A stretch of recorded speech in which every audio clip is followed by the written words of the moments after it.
कहानी है रामपुर गांव की, जहां के मर्द महिलाओं को हमेशा नीचा दिखाने की कोशिश में रहते हैं। अरे अभी तक खाना नहीं आया, क्या मुझे एक और शादी करने की जरूरत है? नहीं जी नहीं, ऐसा मत करना, वरना मैं कहाँ जाऊंगी। खाना लेकर मैं अभी आई जी। गांव की पंचायत में भी फैसले हमेशा औरतों के खिलाफ ही रहते। मैं जो फैसला सुनाता हूँ वो भगवान की आज्ञा होती है। इस लड़के ने अपने मन से शादी करके अच्छा नहीं किया। लड़के को घर भेज दो और इसकी शादी इसकी जाति की किसी लड़के से करवा दो, लेकिन ये लड़की, इसे तो गांव के बाहर निकाल दो। नहीं नहीं जमींदार साहब, ये क्या बोल रहे हैं? ऐसा नहीं हो सकता। मेरी बेटी मासूम है, इसे अच्छे बुरे की समझ नहीं है। अरे कहाँ जाएगी ये बेचारी? कहाँ जाएगी?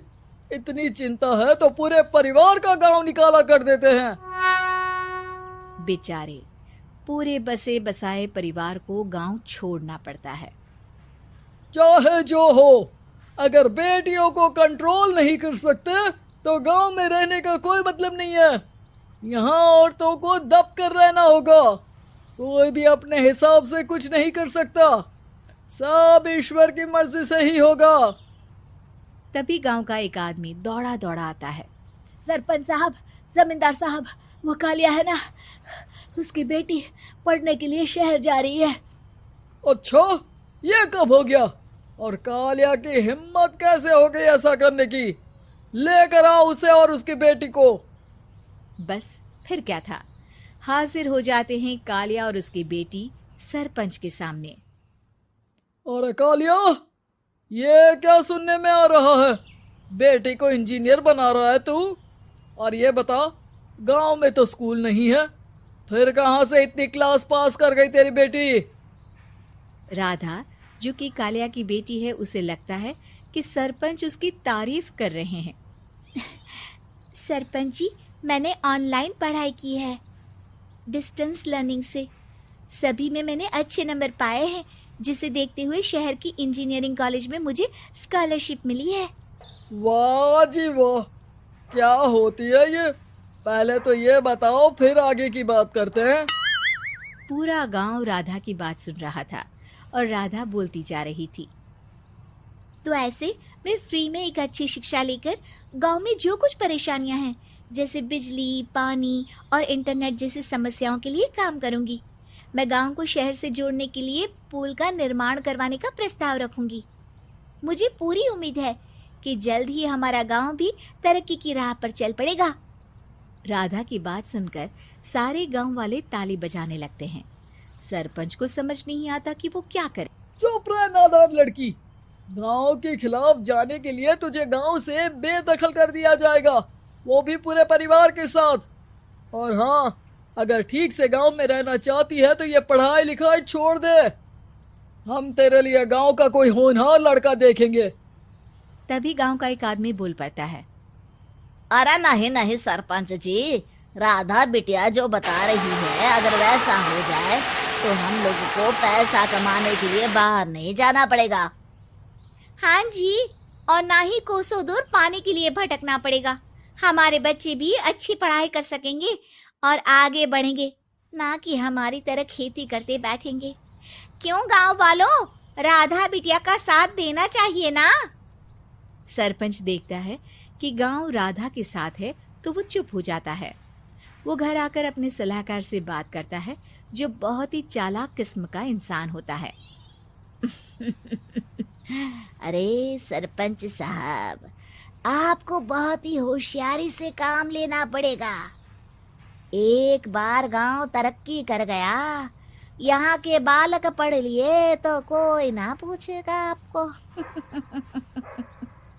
और फिर ये जो बेटा और बेटी है ना आपके, इनको भी आम लोगों की तरह ही जीवन जीना होगा। हाँ, लेकिन करे तो क्या करे? वो ना आप मुझ पर छोड़ दीजिए, बस मैं जैसा बोलूं करते जाइए। अगले रोज सुबह जब गांव वाले सोकर उठते हैं तो राधा के घर के बाहर और साथ ही वो लोग जिन्होंने राधा का सपोर्ट किया था, उनके घर के आगे लाल रंग से कल आऊंगी लिखा होता है। कल आऊंगी, यह क्या होता है? अरे यह तो खून से लिखा है, लगता है कोई भूत प्रेत या चुड़ैल का साया है। चलो सरपंच जी के पास चलते हैं। सभी सरपंच के पास जाकर उसे सारी बात बताते हैं। अरे ये तो बड़ी मुश्किल की बात है। चलो मैं एक बाबा को जानता हूँ, उन्हें बुला लेता हूँ। सरपंच बाबा को लेकर गांव के घर के बाहर जाता है। ओहो, तो ये वो चुड़ैल है जो उन लोगों को निशाना बनाते हैं जो गांव को बदलने का सपना देखते हैं। वो गांव को ऐसे ही संपन्न देखना चाहती है, वो नहीं चाहती कि कोई बाहरी यहाँ का कायाकल्प करे। क्या तुम लोगों में से किसी ने गांव को बदलने की सोच रखी है? तभी राधा की माँ रोते रोते आती है। मेरी राधा घर से गायब हो गई है। अरे कोई तो बचाओ, मेरी बच्ची कहाँ गई?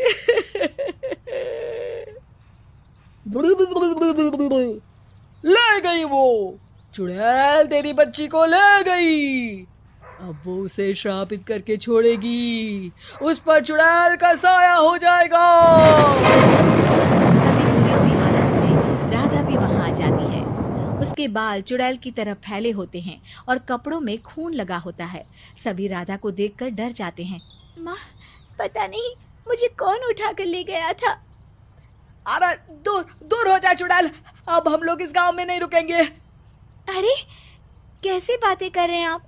कल तो आप मेरे भरोसे गांव का हुलिया बदलने, अपने बच्चों को पढ़ाने और तरक्की उन्नति की बात कर रहे थे, तो आज क्या हो गया आपको? ये फिर तुम लोगों को बहकाएगी।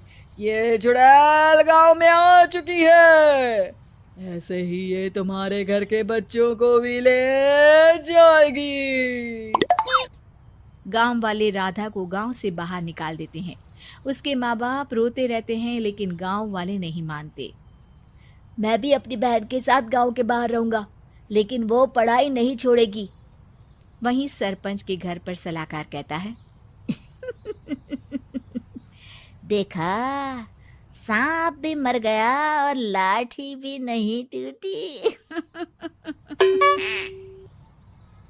लेकिन अगले ही दिन सरपंच के घर के बाहर भी वही शब्द लिखे होते हैं।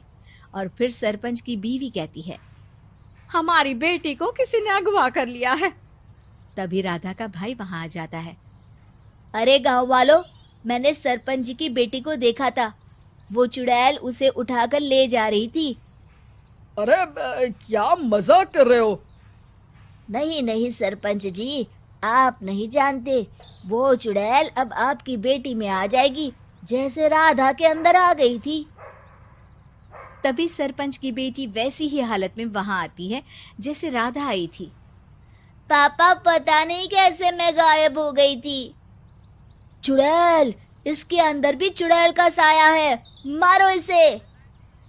अरे नहीं नहीं, इसे भी राधा के पास गांव के बाहर ही भेज दो।